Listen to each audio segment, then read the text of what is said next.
नमस्कार दोस्तों, आज का हमारा विषय मराठा शक्ति का उत्थान में पतन भाग दो। मराठा शक्ति बोलिए या मराठा का उत्थान में पतन बोलिए, एक ही बात। तो भाग दो, भाग एक तक हमने पढ़ा था बालाजी बाजीराव तक। ठीक है, हमने पढ़ लिया था कि किस प्रकार पेशवा बनने शुरू हुए।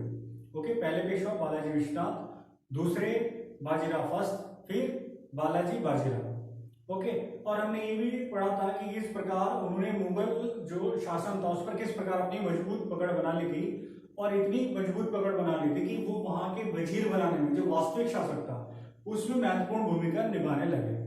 लास्ट टाइम में 1752 में बालाजी बाजीराव ने इनको वजीर बनाने में सहायता की इमादुल मुल्क को। इमादुल मुल्क यानी इनको दिल्ली सल्तनत से कोई खतरा नहीं था, खतरा छोड़िए उल्टा वो इनके दबाव में थे। ओके, तो ये उड़ीसा तक पहुंच गए, उड़ीसा तक पहुंच गए, मध्य प्रदेश तक पहुंच गए, उड़ीसा तक स्वदेश मुखी और चौथ वसूल करने लगे। दिल्ली पर तो हुई इनकी पकड़, उसके बाद एक इधर की तरफ टर्न हो गए, पंजाब की तरफ, पंजाब की तरफ। पंजाब में क्या हुआ, पंजाब में अहमद शाह अब्दाली ने, पंजाब में अहमद शाह अब्दाली ने, जो अफगान नेता था, उसने अपने प्रतिनिधि को नियुक्त किया हुआ था, अपने प्रतिनिधि को नियुक्त किया हुआ था पंजाब में। और मराठे क्योंकि साम्राज्य का विस्तार कर रहे थे, तो ये पहुंच गए कहां, उत्तर पश्चिम क्षेत्र पंजाब में, और इन्होंने इसके प्रतिनिधि को हटाया और उस पर पंजाब पर कर लिया अधिकार। पंजाब पर मतलब पूरा पंजाब में नहीं, एक बहुत बड़े क्षेत्र पर। ठीक है, इन्होंने कर लिया अधिकार। अब इसका मतलब सीधा टकराव किससे हो गया, अहमद शाह अब्दाली से, जो जबरदस्त योद्धा थे। लेकिन अहमद शाह अब्दाली को भी मराठों की शक्ति का पता था, तो अकेला तो नहीं लड़ा। उसने क्या काम किया, गठजोड़ किया किससे, शुजाउद्दौला से और नजीबुद्दौला। शुजाउद्दौला हम पढ़ चुके हैं, शुजाउद्दौला कौन था, अवध का नवाब। अवध मतलब उत्तर प्रदेश वाला जो क्षेत्र है पूरा। ठीक है, अवध का नवाब शुजाउद्दौला से समझौता कर लिया। नजीबुद्दौला जो रोहिलखंड यानी कि जो मुरादाबाद बरेली वाला जो क्षेत्र है, वही आप यूपी का पोर्शन ही कहिए, ठीक है, उससे भी समझौता कर लिया। अब इन्होंने क्यों किया, कारण ये था कि मराठों ने इनको पराजित किया था, तो मराठे तो एक तरह से इनके शत्रु थे। अब बालाजी बाजीराव ने अपने पुत्र को विश्वास राव के नेतृत्व में एक बड़ी सेना भेजी, लेकिन वास्तविक जो लीडर था यानी नेतृत्व जो कर रहा था वो था इनका भाई बालाजी बाजीराव का सदाशिव राव भाऊ, सदाशिव राव भाऊ जो सेनापति था। ओके, इनकी जो सेना का एक सबसे बड़ी विशेषता ये थी कि इनकी जो पैदल सेना थी वो यूरोपीय ढंग से प्रशिक्षित थी, और एक बढ़िया इनके पास तोप खाने की एक टुकड़ी थी, एक तोप खाना था, उसकी एक टुकड़ी थी, और उसके जो लीडर थे, उसका जो नेतृत्व कर रहे थे, जो सरदार थे, वो थे इब्राहिम गांधी, इब्राहिम गांधी। और दूसरा, मराठों की तरफ एक ही व्यक्ति था सहयोग करने के लिए, कौन, वही इमादुल मुल्क, जिन्होंने उसको बनाया, वजीर बनाया, इमादुल मुल्क। बाकी सिखों ने, राजपूताना ने, जाटों ने इनका सहयोग नहीं किया, कारण कि इन्होंने इन पर अटैक किए थे, जबरदस्ती नजराने वसूल किए थे। ठीक है, जबरदस्ती चौथ और स्वदेश मुखी लगाने का भी प्रयास इन्होंने किया था, तो ये इन्होंने भी इनकी सहायता नहीं की। तो फाइनली 14 जनवरी 1761 को पानीपत का प्रथम युद्ध हुआ। Very very very very important, Panipat का प्रथम युद्ध हुआ, और इसमें दोनों मारे गए, बेटा भी और भाई भी सेनापति, और लगभग 28,000 सैनिक इसमें मारे गए। जबरदस्त नरसंहार हुआ। ये मानिए कि ऐसा कोई घर बचा होगा मराठा का जिसमें कोई शहीद ना हुआ हो। दूसरा, बालाजी बाजीराव बीमार चल रहे थे, और ये खबर लगी तो उनको अचानक धक्का लगा, उनको विश्वास ही नहीं हुआ कि ऐसा हो गया, क्योंकि वो तो आत्मविश्वास से भरे रहते, पूरे बड़े साम्राज्य को जीतते जा रहे थे। ठीक है, बल्कि इतनी आत्मविश्वास, तो फाइनली इनकी क्या हो गई, मृत्यु हो गई।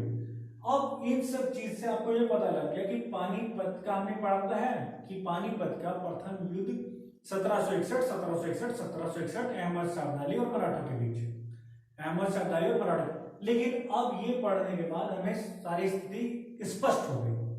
ओके, आगे बढ़ते हैं। अब अगर हमसे पूछे कि मराठा सरदार कौन था, यह सदाशिवराव भाऊ। पेशवा कौन था, ये थे। तोपची कौन था, इब्राहिम गांधी था। क्यों हुआ, क्योंकि उन्होंने प्रतिनिधि को हटाया। आगे बढ़ते, इसके बाद इनका बेटा बना 1761 में माधव राव। ये योग्य था, 17 वर्षीय था, युवा था, प्रतिभाशाली था। इसने मैसूर निजाम को नजराना देने पर मजबूर किया। राजपूत और जाटों को भी अपने अधीन में लाने का प्रयास किया, अपनी अधीनता। 61 में शाह आलम, एक समझिए शाह आलम पर भी जबरदस्त अधिकार कर लिया जो मुगल बादशाह था, और ये समझिए वो मराठों की अधीनता में रह रहा था, यानी कि उनका पेंशन भोगी बन गया था। लेकिन दुर्भाग्यवश 71 में क्षय रोग से इसकी हो गई मृत्यु। अब बालाजी बाजीराव के दो बेटे थे, एक भाई था। बेटे कौन? माधवराव नारायण राव और ये था इनका भाई रघुनाथ राव। तो माधवराव तो भाई साहब क्षय रोग से मर गए। अब किसने सोचा? इनके भाई ने सोचा यार मैं अब शासक बनूंगा, इनके मैं पेशवा बनूंगा। लेकिन अब कौन बन गया? नारायण राव बन गया। तो उन्हें बड़ी गुस्सा आया, बड़ा क्रोध आया और इन्होंने इसकी कर दी हत्या। जो एक और मौका था वो भी गया, इन्होंने इसकी हत्या कर दी। इसके बाद बना सवाई माधवराव और ये जाकर मिल गए अंग्रेजों से। अब अंग्रेजों को एक मौका मिल गया मराठों से युद्ध करने का। इनकी शुरू से पॉलिसी रही डिवाइड एंड रूल पॉलिसी, दो में से एक का साथ दो, पहले एक को हराओ और फिर बाद में उसको कमजोर करो, पहले वाले को, और उसको भी फिर हरा दो, उसका राज्य भी हड़प लो। तो एक मौका मिल गया और इसी आधार पर पहला औंगल मराठा युद्ध हुआ। तो आपने पहला औंगल मराठा युद्ध पढ़ रखा है 73 से 82, लेकिन क्यों हुआ? क्यों हुआ? उसका कारण था ये उत्तराधिकार का युद्ध। 73 से 82 तक हुआ। सालबाई की संधि हुई, वेरी इंपॉर्टेंट है, सालबाई की संधि 82। सालबाई की संधि से ये युद्ध हो गया समाप्त। अब उत्तर में क्या हो गए? कुछ मराठा सरदार जो थे वो शक्तिशाली हो रहे थे। उत्तर में नहीं, जो भी इनका मराठा साम्राज्य था उसमें कुछ मराठा सरदार शक्तिशाली हो रहे थे, पेशवा से भी शक्तिशाली। ठीक है, तो मराठा साम्राज्य जो सिमट कर रह गया वो 5 जो सरदार थे, 5 जो सरदार थे उसमें पेशवा भी इंक्लूड है। एक तरह से मराठा जो साम्राज्य था उनका एक महासंघ था। मराठा साम्राज्य क्या था? सरदारों का एक महासंघ। अब इसमें उत्तर मतलब बोलिए ग्वालियर, यानी कि मध्य प्रदेश का जो उत्तरी भाग है। उत्तर में थे महर्षि सिंधिया और ये बहुत ही प्रभावशाली, यानी कि प्रभावशाली जो थे मराठा सरदार बन चुके थे। इनके पास एक शक्तिशाली सेना थी। कारण ये था इन्होंने पुर्तगाली और फ्रांसीसी अधिकारियों की सहायता ली और जो आधुनिक गन का प्रयोग करते हैं उसको भी अपनी सेना में रखा। तो इनके पास एक मजबूत शक्तिशाली सेना थी। लेकिन ये जबरदस्त कट्टर शत्रु किसके थे? होलकर के। होलकर कहाँ है? इंदौर। ग्वालियर कहाँ? मध्य प्रदेश। इंदौर कहाँ? मध्य प्रदेश। ठीक है जी। तो दोनों मध्य प्रदेश वाले क्षेत्र में हैं और दोनों आपस के पक्के दुश्मन हैं। ठीक है, मराठा है लेकिन आपस में दुश्मन है। आखिरी जो एक कड़ी थी जो मराठा साम्राज्य के उत्थान की जो कड़ी थी वो थी नाना फडणवीस। लेकिन इन्होंने सिंधिया जी ने नाना फडणवीस के खिलाफ भी क्या है? षड्यंत्र रचे। इनके फडणवीस के काल में थोड़ा मराठा साम्राज्य और उत्कर्ष पर पहुंचा। अब 95 में हुई सदाशिव राव की मृत्यु, यानी इसकी भी हो गई मृत्यु। अब इसके बाद इनका रघुनाथ राव का एक नालायक बेटा, कौन? बाजीराव सेकंड। नाम तो रख दिया बाजीराव फर्स्ट के ऊपर, लेकिन बाजीराव सेकंड जो था रघुनाथ का बेटा था, रघुबा भी इनको बोलते हैं, और नालायक था, बहुत ही नालायक। तो ये गद्दी पर बैठा। इस समय क्या हुआ? पूरा मराठा साम्राज्य जैसे मैंने बताया, जो सरदार थे 5 बड़े सरदारों का एक महासंघ था। उसमें जैसे गायकवाड़ थे, होलकर थे, सिंधिया थे, पेशवा थे, भोसले थे। तो जो गायकवाड़ कहाँ थे? बड़ौदा में। बड़ौदा मतलब बड़ोदरा, गुजरात वाला जो है गायकवाड़ थे बड़ोदरा में। ग्वालियर में कौन थे? सिंधिया। ये कहाँ है? ग्वालियर में। पढ़ा ना ज्योतिरादित्य सिंधिया जो राज्यसभा सांसद भी है, मुख्यमंत्री की दौड़ में, इन्हीं के वंशज है वो। होलकर जो थे इंदौर में। होलकर कहाँ? इंदौर में। पेशवा पुणे में उनका मुख्यालय था। पेशवा जो थे पुणे तक सिमट गए। और भोसले जो थे वो थे नागपुर में। भोसले कहाँ थे? नागपुर में। तो मराठा साम्राज्य को पराजित करने में वास्तव में अंग्रेजों ने इनको आपस में क्या हराया। अब इनको भी एक दूसरे के दुश्मन थे। जब अंग्रेज 2 से लड़ रहे हैं तो बाकी 2 हैं तमाशा देख रहे हैं। ठीक है, और जब तमाशा देखने वाला नंबर आया तो जो पहले पिट रहे थे, जो हार रहे थे, अब वो मजा लेने लगे। तो आपसी फूट के कारण क्या हुआ? ये पराजित हो गए। तो मराठा साम्राज्य का भी इसके बाद पतन हो गया। तो एक वीडियो और बनानी पड़ेगी, इनका भाग 3, मराठा शक्ति का उत्थान में पतन भाग 3। इसमें देखेंगे कि अंग्रेजों ने मराठों को कैसे पराजित किया, कौन कौन सी महत्वपूर्ण संधियां हुई। तो इस वीडियो से हमें क्या क्लियर हो गया, पानीपत का प्रथम युद्ध, कौन पेशवा, कौन सेनापति, तोपची कौन, किसके साथ हुआ, क्यों हुआ, क्यों जानना जरूरी, क्यों। ठीक है, इसी तरह से अंगल मराठा युद्ध भी हमें क्लियर हो गया। तो एक फटाफट एक रिवीजन कर लेते हैं। ओके, तो पहला जो इमाद उल मुल्क है, इमाद उल मुल्क को वजीर किन्होंने बनाया, यस बालाजी बाजीराव ने। अब पानीपत का तृतीय युद्ध किस किस के बीच हुआ, पानीपत का पानीपत का प्रथम युद्ध कब हुआ, यस 1700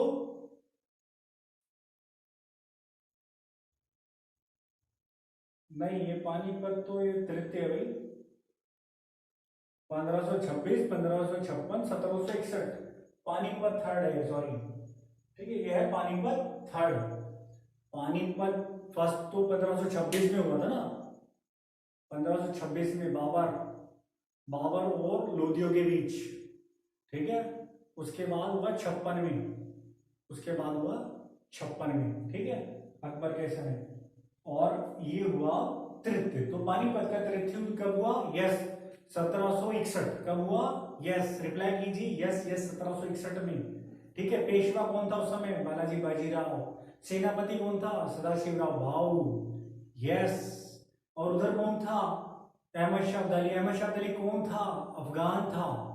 ठीक है, कौन था, अफगान था।